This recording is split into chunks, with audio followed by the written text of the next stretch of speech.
Hey guys, welcome to the follow-up episode for the episode 99 card giveaway. I already posted the answer key in the comment section and the show more section below, but I figured I would still do a follow-up video just to kind of, do a sort of post-mortem and ideas and stuff like that. So, for those of you who haven't seen the feedback yet, the winning entry code was C2P8RH3NNJD, and the letters were hidden as such. The C, which was the first clue, would have been the fact that all the games in the image were C games, or if you were on a desktop and looked closely, you could see that I had photoshopped out all the C's from the word classics. 2 was obvious, it was Strider. P was the missing P in the Parasite Eve cover image. 8 was easy, Final Fantasy 8. R is where some people got thrown off a lot.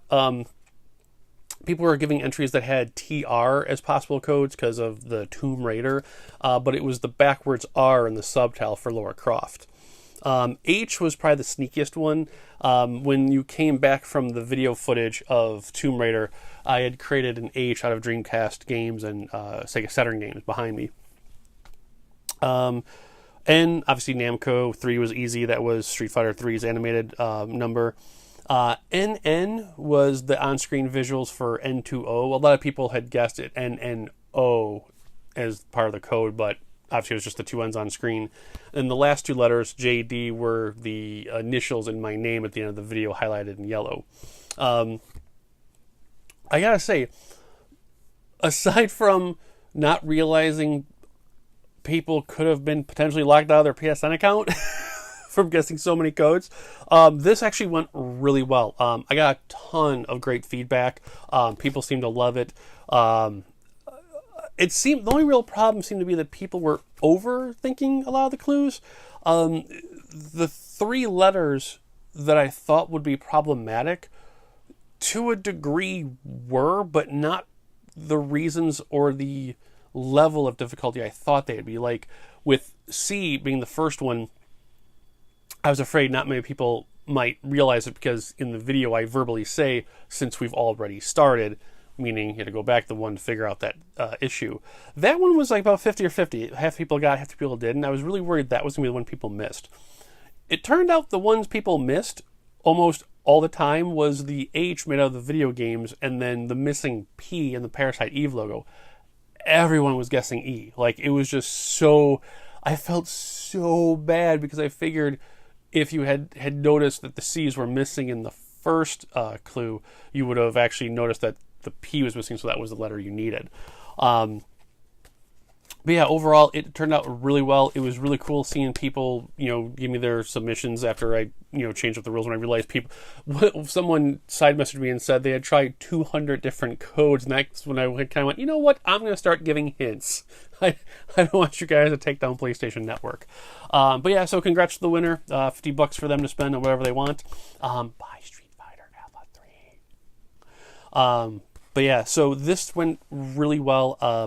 Based on the feedback and sort of the trials and tribulations of everything happening in real time, I do plan on doing this again. Not in the immediate future because, $50. But I would like to go forward and do some more cool things and maybe do ones on the website or here on YouTube again, or maybe a Twitter, Easter egg hunt type thing.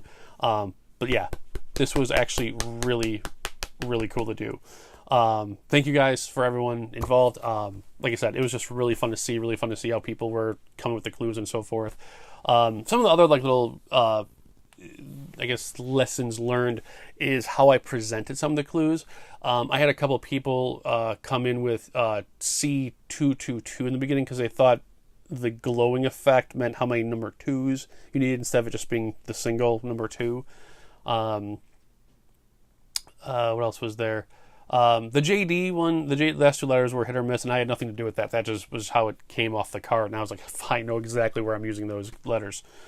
But yeah, it was really cool to do, and I hope everyone had fun. A lot of great feedback. All that's left for me to do now is to get pause mode up and going, which is next week, and then in 2 weeks, the big release of the Online Lightspan CD. I actually have updated the FAQ to 1.6. I don't know if Game FAQs has it updated on their side, but I can now I don't know if it's because of the way I originally tried burning it or the reason I tried to get the ISO QBin file, but it is now up and running on emulators, and you can, if you burn the QBin file to a CDR, if you have a modified PlayStation or have a GameShark Pro, you can boot the CD with the GameShark Pro. There's no need to do any disk swapping or anything like that. So you can burn a CD of it when you want to check it out. Other than that, guys, I already added 2 more pages to the website. I'm hoping to get a review done for Clock Tower, and then I really need to get working on pause mode for next week, amongst other things. So yeah, it turned out episode 99 was excellent, and thank you to everyone who said they were really cool and they're open to see the next 99 episodes, stuff like that. It really makes me feel special, and I love doing this for you guys. So that being said, I will see you next Friday, and let's go from there. Take care.